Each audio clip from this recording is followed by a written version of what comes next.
All right, Fam Club. Now that I've had time to reflect on the booster box giveaway we did, we've got to talk about that terrible performance from Paradox Rift. What is going on with this set? Pokemon, you got to do better. Let's get into it.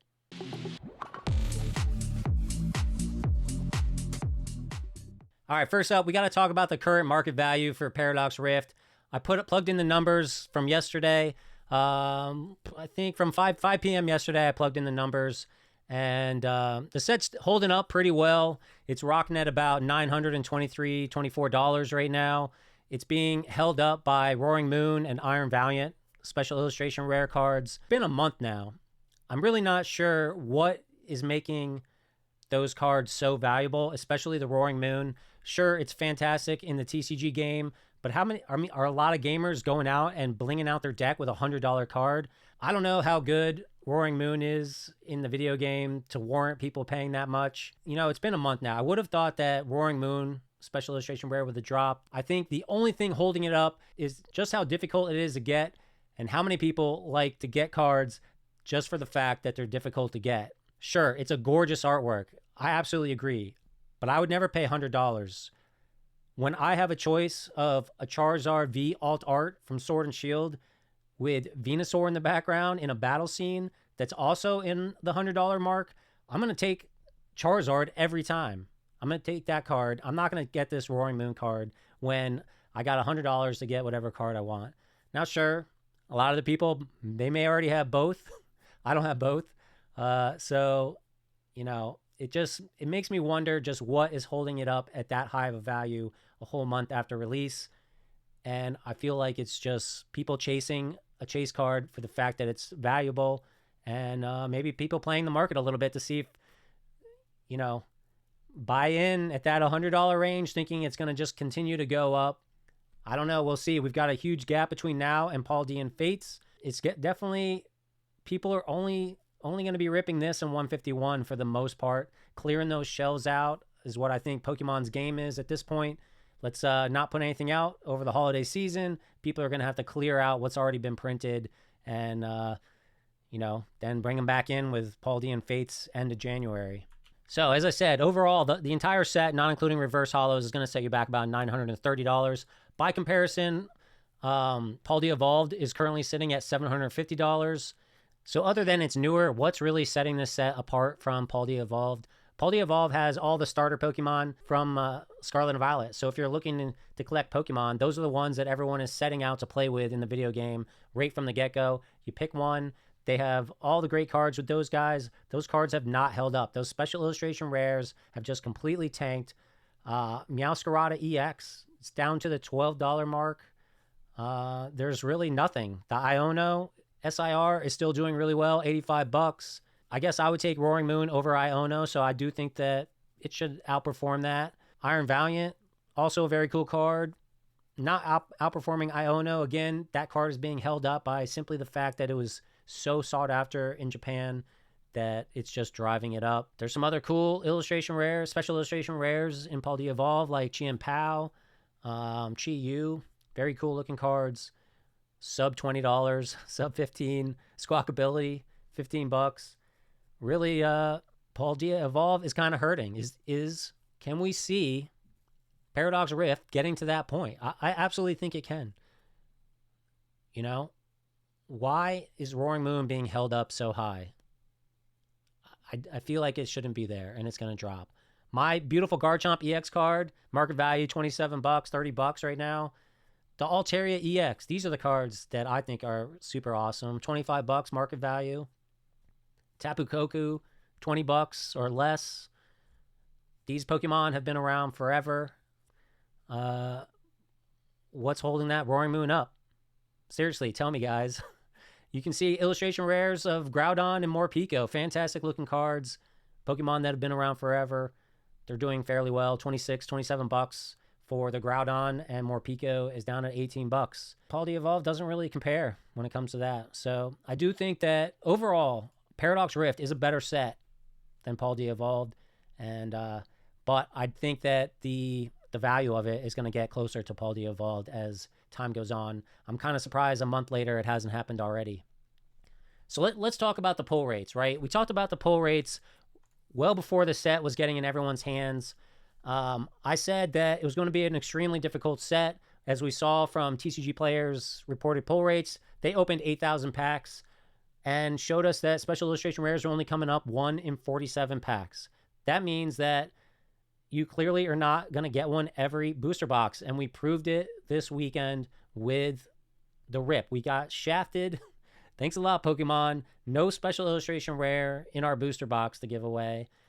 I was super disappointed. Freaking Obsidian Flames gave us 2. Paradox Rift gave us none. Obsidian Flames gave us 2 in one box.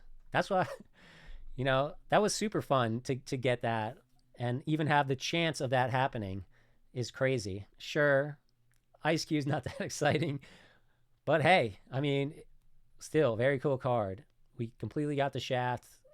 I feel like 1 in 47, and with this, the ridiculous amount of special illustration rares in this set, meaning that when you do get one, you could be really far away from getting the one you actually want. You could get a whole bunch that are absolutely terrible, that you just don't want. Poor Sandy Shocks, market value $10 right now. He comes up once every 700 packs. It could take you literally 20 booster boxes to get the special illustration rare that you want. I think that's a math. 712 divided by 36 packs. Yeah, 20 booster boxes. So you're looking at buying yourself at least 4 cases of booster boxes to guarantee you get that Roaring Moon. And yeah, that's why he's up. That's why he's expensive. And I guess there's enough people that are willing to pay $100 right now, but I don't see it lasting. I think there's currently 55 on TCG Player, 39. People have slowed down and ripping and selling their cards off. The common person is going to get Roaring Moon. They're not going to let it go.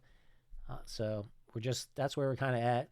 We did get a hyper rare, which is even more rare. They come up once every 1 in 82. We got one of the better ones with Iron Valiant.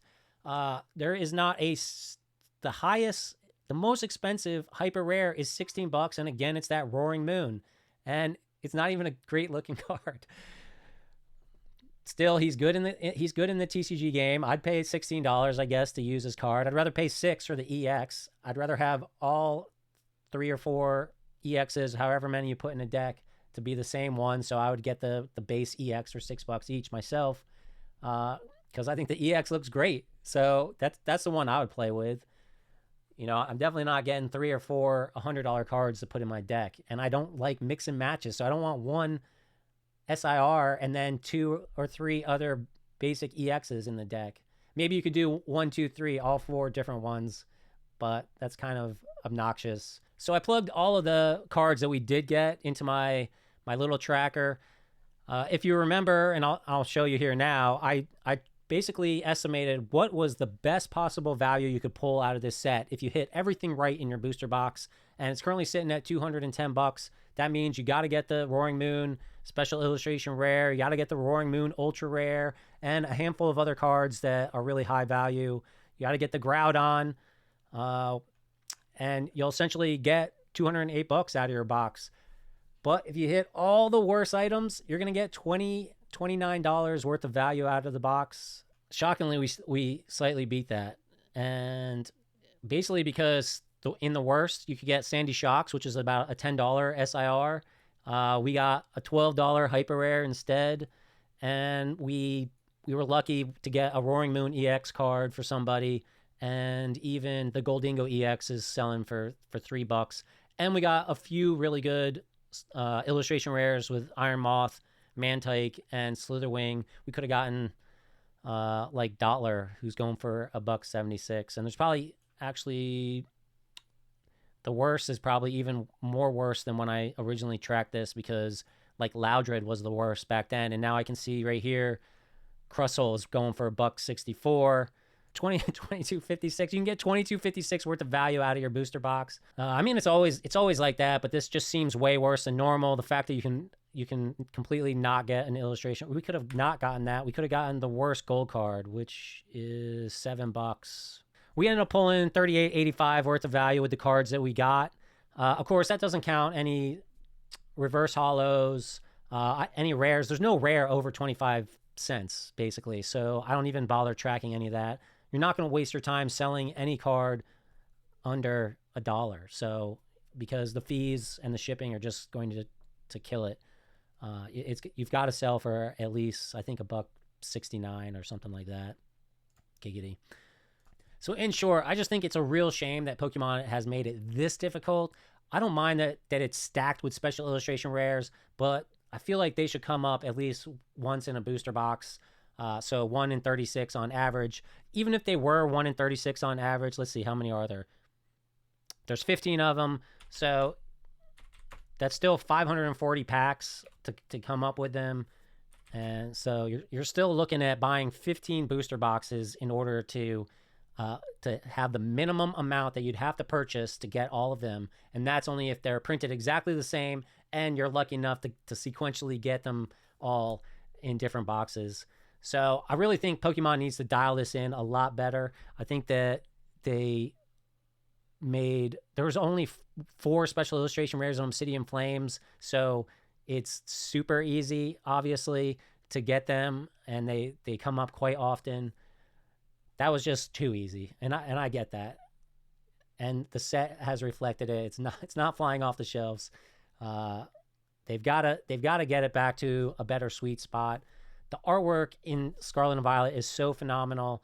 I'd like to get to a point where people want to collect them all, right? That should be Pokemon's goal, is people enjoy buying. And I feel like, I don't know if it's just me, but I mean, I think you can tell by the numbers. Booster boxes are not selling, and that's why they're $95 and sometimes less.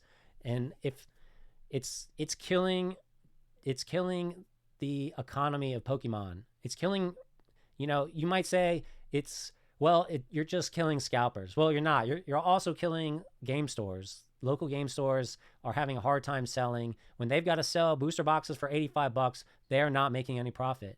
They are just the middleman, probably losing money most of the time, packing it up and shipping it off to you. And we don't want that. We want to destroy scalpers. We don't want to destroy the game stores. So I think it's all in Pokemon's hands. They've got to get these boxes right. They've got to get the distribution right. They've got to get the set makeup right. And they just got to get everything right. They've been doing this for years. And I haven't been paying attention for years, obviously. Many of you probably haven't been paying attention for years. But now that I am, and I see what's going on, and we can really analyze every single set as it comes out, you can tell that they have not done it right with Paradox Rift. And it's a real shame, because the cards and the artwork are fantastic. And as far as the TCG game goes, they're doing a great job with the game as well, in my opinion. It's still a lot of fun, and people are enjoying it, and people are still coming out in droves to play the game everywhere, probably more than ever.